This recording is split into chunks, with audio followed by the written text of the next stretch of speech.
Bugatti responded to us going to Molsheim, and obviously I put out on Instagram afterwards, it was a holiday. What happens when one independent mechanic takes on a hypercar giant, and suddenly, the entire industry starts paying attention? Matt Armstrong shocked the automotive world by pulling apart a Bugatti Chiron after being told a job like this belonged inside the factory. Then came the fallout. You can't do that in a garage. There's just a few places in the world with the right equipment to be able to do that. The right to repair debate, and a very different response from Sweden. Now, reports claim Koenigsegg may have quietly reached out to Armstrong with a mysterious package. But is there really a collaboration hiding inside it? Or is the internet turning a rumor into something much bigger? Today, we're breaking down Armstrong's Bugatti battle, Koenigsegg's reported move, what each company stands to gain, and what could happen next. Armstrong versus Bugatti. To understand why a package leaving a Swedish factory could generate this much attention, we have to go back to where this entire saga began, and why it became so much bigger than one car. Earlier this year, Matt Armstrong did something that a hypercar manufacturer's own chief executive had publicly declared impossible. Working out of a private garage, using tools available to any independent mechanic with enough patience, research, and stubbornness, Armstrong successfully separated the monocoque structure of a Bugatti Chiron, a procedure Bugatti's leadership had insisted could only be performed inside the company's own specialized facilities, under conditions no independent shop could replicate. The achievement did more than embarrass a boardroom. It became evidence in a much larger argument that has been building across the automotive world for years, the right to repair movement, and its long-running claim that manufacturers overstate the difficulty and danger of independent repair in order to protect service monopolies, restrict parts access, and justify pricing that would otherwise be difficult to defend. Advocacy groups seized on the moment as a case study. Independent mechanics pointed to it as proof that institutional gatekeeping was as much about control as it was about safety. And millions of viewers who had never considered owning a hypercar, who would likely never work on one, found themselves emotionally invested in a story that, at its core, was about something far more relatable than carbon fiber and torque specifications. A determined person proving an institution wrong, on camera, one careful step at a time. Bugatti's response, when it eventually came, was indirect, and that indirectness became its own story. Weeks after the split went public, Rimac, the company that now oversees Bugatti's operations, released a factory tour invitation video, timed closely enough to Armstrong's success that almost nobody watching read it as coincidence. The video itself was polished, professional, and entirely unrelated on its surface to Armstrong or the Chiron, but the comment sections filled with a single name that had nothing to do with the video's actual content.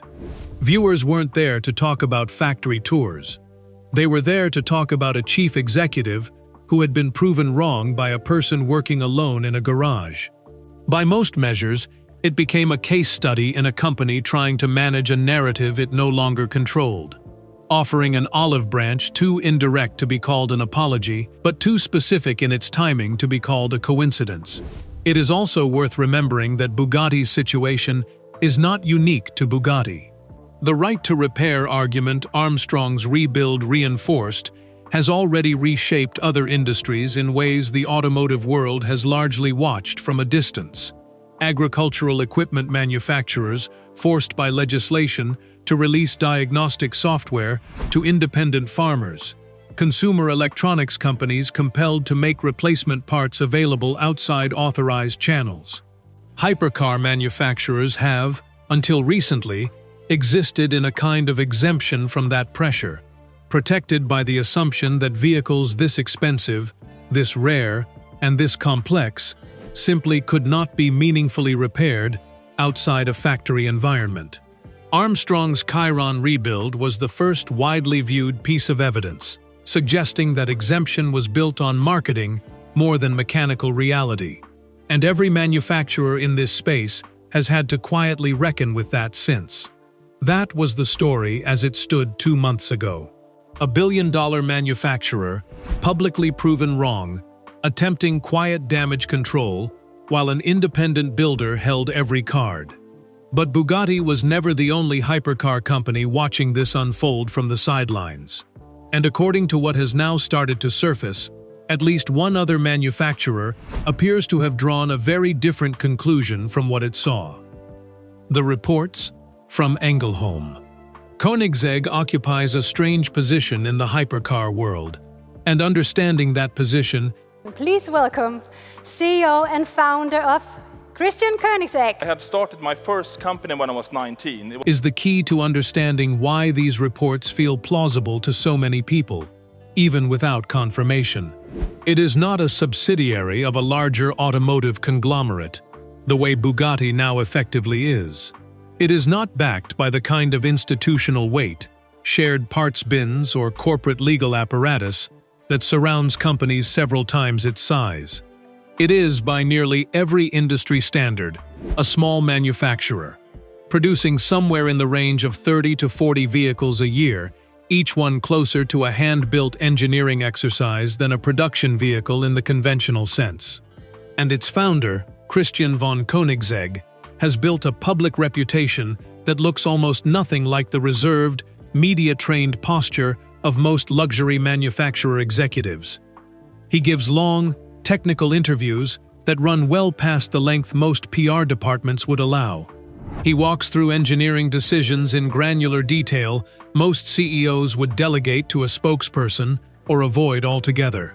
For years, he has positioned the company's entire public identity around a kind of obsessive transparency, showing exactly how the cars are designed, prototyped, and built, rather than protecting that process as proprietary mystery.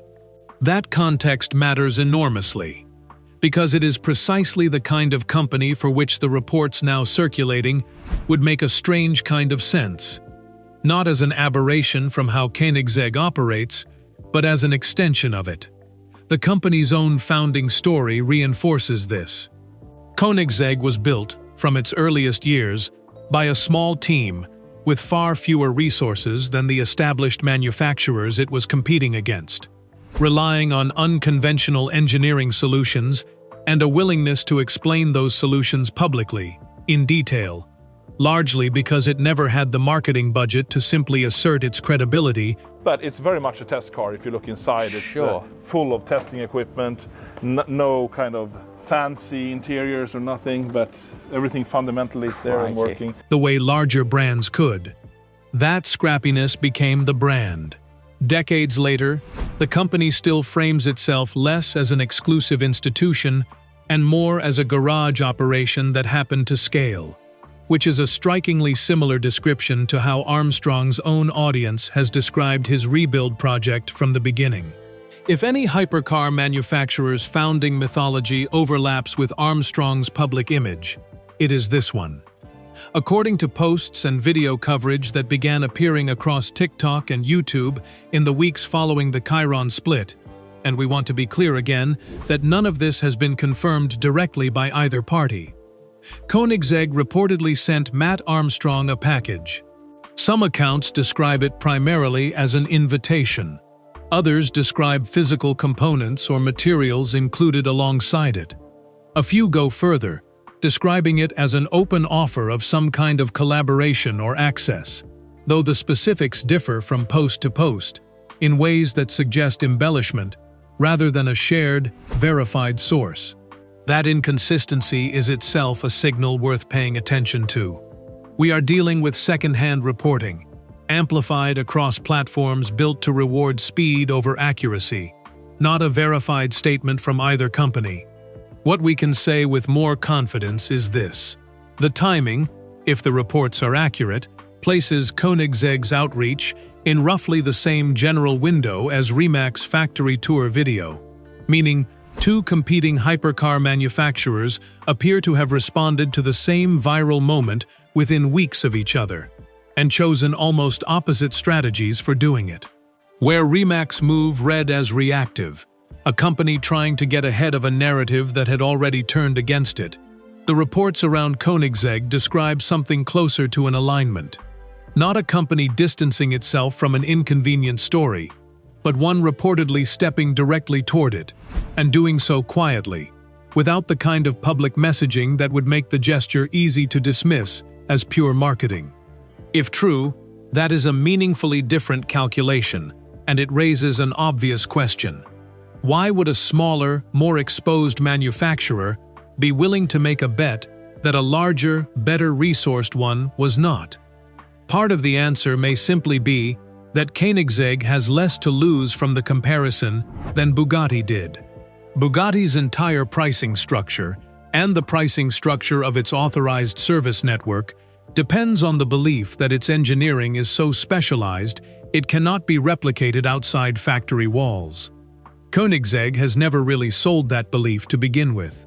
Its cars are already marketed as engineering curiosities, as much as luxury objects, built in numbers small enough that exclusivity was never really the selling point. We came up with this car in 2014, a complete novel idea of a drivetrain, no transmission, direct drive from the combustion engine. That difference in foundation may be exactly what makes an outreach gesture, if the reports are accurate, low risk for one company and genuinely threatening for the other. The hypercar battle just changed. Put the two companies side by side, and the contrast becomes sharper, and considerably more revealing about how each one sees its own long-term position in the industry. Bugatti built its identity, over roughly a century, around exclusivity and institutional authority. The idea that certain knowledge, certain procedures, certain levels of engineering simply belonged behind closed doors, accessible only to those the company chose to admit. That identity is precisely what Armstrong's garage rebuild threatened, in the most direct way possible. A hypercar chief executive had said something was impossible outside a specialized facility, and a person without access to that facility did it anyway, on camera, methodically, without shortcuts. There was no version of that story Bugatti could tell that made the company look good. So the company said as little as possible, and hoped a well-produced factory tour video would quietly redirect attention towards something it could control. That vulnerability was never really about one procedure on one car. It extended straight into the pricing structure behind Bugatti's entire authorized service network, a structure that becomes considerably harder to defend once the public has watched an independent builder demonstrate, in careful and fully documented detail, at least part of what the company had insisted only its own certified specialists were capable of. Once that belief cracks in public, it does not stay contained to a single video. It follows the brand into every future conversation about why a replacement part costs what it costs. Koenigsegg has never really sold that same story about itself, and arguably could not, even if it wanted to. Its entire brand, for as long as it has existed, has leaned toward the opposite instinct, showing the work, explaining the engineering down to individual components, treating enthusiasm from outsiders as fuel for the brand, rather than a threat to be managed. A small manufacturer competing against companies with vastly larger marketing budgets does not win by being the most secretive name in the room. It wins by being the most interesting one, the most accessible one, the one enthusiasts feel some kind of personal connection to. That instinct did not appear overnight, and it is worth remembering it predates this entire saga. Long before Armstrong ever touched a Chiron, Koenigsegg had already built a reputation for pulling outsiders into its process, rather than keeping them at arm's length. Detailed engineering walkthroughs, hands-on interviews, a founder willing to explain a failure as openly as a success. I probably will never do it. I'm young, it's going to be super difficult, most people fail. It's probably impossible, it's a perfect challenge because I'm anyway going to die in the end, so I have nothing to lose. A reported gesture toward the builder every hypercar enthusiast on the internet is currently watching is not really a new posture for the company. It is the same posture pointed at a bigger audience than it has ever had before. Seen through that lens, a reported gesture toward Matt Armstrong is not really a departure from how Koenigsegg has operated. It is closer to a continuation of it, except this time aimed directly at the exact audience that Armstrong's rebuild had activated and organized almost overnight. Right to repair advocates. Independent mechanics who had spent years arguing that manufacturer restrictions were about profit more than safety. Millions of viewers who had just spent months rooting for an underdog against a manufacturer that told them no, and who were primed, more than any audience in recent hypercar history, to notice which company chose to say yes. If Koenigsegg is positioning itself as the hypercar company willing to engage rather than gatekeep, that is not a small thing. It reframes an entire industry's relationship with independent builders, using one company's smaller size and different institutional history as a competitive advantage rather than a limitation it has to overcome. Compare that to how most legacy manufacturers, hypercar or otherwise, have historically treated the same audience. Independent builders and enthusiast mechanics have typically been managed through legal channels, trademark enforcement on aftermarket parts, restricted access to diagnostic software, service contracts written specifically to void warranties the moment an unauthorized hand touches the vehicle. That approach protects revenue in the short term.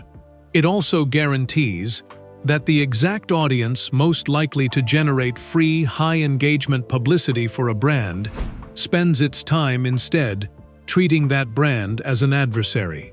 Koenigsegg, whether by design or by circumstance, appears to be testing whether the opposite approach produces a better long-term outcome. But strategies like this only work if they are read correctly by the exact audience they are aimed at, and that is where the risk in this story actually starts to live. Why Koenigsegg wants a piece of Armstrong's success? There is an obvious upside here. If Koenigsegg is seen as the manufacturer that engaged with Armstrong instead of managing him from a distance, it inherits a version of the goodwill that Bugatti has spent the last 2 months steadily losing. In an industry where brand perception increasingly travels through YouTube commentary and TikTok clips rather than traditional automotive press coverage, that kind of positioning is worth considerably more than a conventional marketing campaign could reliably buy, and it costs a fraction of the price. There is also a subtler advantage buried in this, one that has more to do with engineering culture than public relations. Armstrong's rebuild has already demonstrated, at scale, that audiences will watch, in enormous numbers, the technical process of understanding a hypercar from the inside out. The fabrication, the electronics, the structural engineering, presented without the polish of a manufacturer's own promotional department. A company built around explaining its own engineering in exhaustive, sometimes uncomfortable detail. Today, we are announcing the creation of a new company, the best hypercar company in the world, called Bugatti Chiron. Has an obvious reason to want proximity to that kind of attention, on terms that look collaborative rather than defensive, and that reinforce rather than contradict everything it has already spent years building its reputation on. There is a financial dimension to this as well, one that rarely gets discussed openly. Authorized service and parts networks are, for most hypercar manufacturers, a significant and consistent revenue stream, often more predictable than vehicle sales themselves, given how few units these companies produce in a given year. Any narrative that legitimizes independent repair carries a real cost to that revenue stream industry-wide. A manufacturer choosing to lean into that narrative rather than fight it is making a bet that the brand value gained from the association outweighs whatever service revenue it might indirectly put at risk. That is not a small bet for a company of Koenigsegg's size to make, which is part of why, if the reports are true, it says something notable about how seriously the company's leadership is taking the shift in public sentiment this year.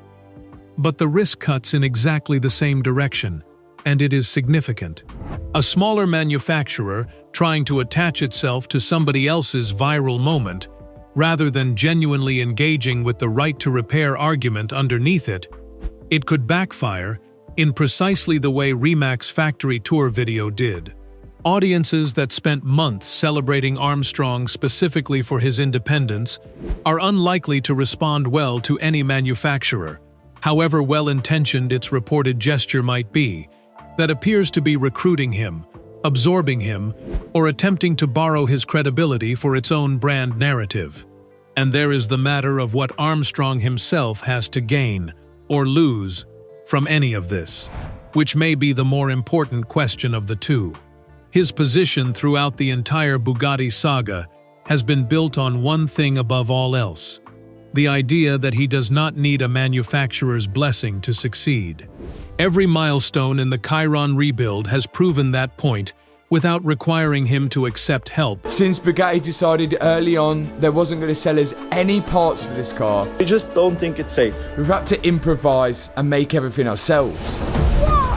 Credit or association from the company he proved wrong. Accepting anything from Koenigsegg, however differently it might be framed, risks muddying that exact narrative. It invites almost the same question that would have followed a Bugatti factory tour acceptance months ago. Does this mean he needed them after all? Even a company as different from Bugatti as Koenigsegg claims to be? That tension between what Koenigsegg might gain by reaching out and what Armstrong might lose by accepting is precisely where this story currently sits. And it is a tension neither side has addressed publicly in any confirmed way, which brings us to what we still, genuinely, do not know. Koenigsegg's mysterious move. It is worth restating plainly here, because it matters more in this part of the story than in almost any other, that nothing about Koenigsegg's reported outreach has been confirmed directly by Koenigsegg. Nothing has been confirmed directly by Matt Armstrong.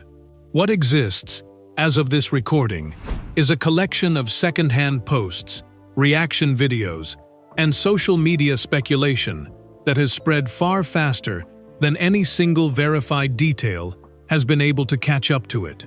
Different accounts describe different contents of the reported package. Different videos describe different timelines. That is not what confirmed reporting typically looks like, and viewers should hold that distinction in mind as this story continues to circulate. That said, the inconsistency in the reporting does not make the underlying question uninteresting. If anything, it makes it more worth watching carefully, because the eventual confirmation, or the eventual denial, whichever comes first, will tell us something genuinely useful about how hypercar manufacturers have decided to respond to an audience that no longer accepts institutional authority as a substitute for demonstrated proof. It is also worth acknowledging, honestly, how stories like this one tend to grow in the current media environment. A single ambiguous post, without a named source or a verifiable image, can be reshaped dozens of times across dozens of channels within days, each retelling adding specificity that the original never actually contained. That is not necessarily evidence of bad faith on the part of everyone reporting it. It is simply how quickly moving automotive stories behave on platforms built to reward speed, engagement, and a good headline over verification. Then pretend a compelling story is more confirmed than it actually is. Two manufacturers, watching the same viral rebuild unfold in real time, appear to have reached two very different conclusions about what it meant for them and their businesses. One tried to quietly manage the story from a safe distance. The other, if the reports hold up under scrutiny, tried to step directly into it. Only one of those approaches treats the audience as something worth winning over, rather than something to be waited out until the attention moves elsewhere. Whether Armstrong responds at all, publicly, privately, or not in any way that ever becomes visible to the millions of people currently watching for it, will likely say as much about where this industry is heading as anything either manufacturer does next. His silence, if it continues, would itself be a kind of answer. And there is a broader pattern worth sitting with here, beyond this one story. A year ago, the idea that a hypercar manufacturer's public standing could be meaningfully shaped by a single independent creator working alone in a garage would have sounded implausible to most people inside the industry. That is no longer a hypothetical. It has already happened once, publicly, with measurable consequences for how one company is perceived. Whatever Koenigsegg has or has not actually done here, the fact that its next move is being read this closely, by an audience this large, is itself the clearest evidence yet of how much leverage has shifted away from manufacturers and toward the builders willing to prove things themselves. What happens when a mechanic in a private garage challenges one of the most powerful names in the hypercar world?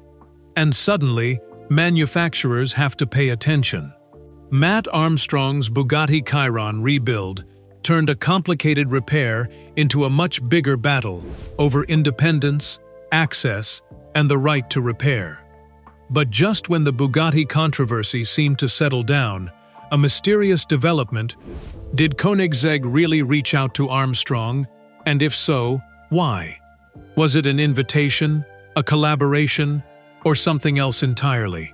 And could this signal a completely different strategy for the hypercar industry? In this video, we'll break down the Bugatti clash, the Koenigsegg mystery, and what it could mean next.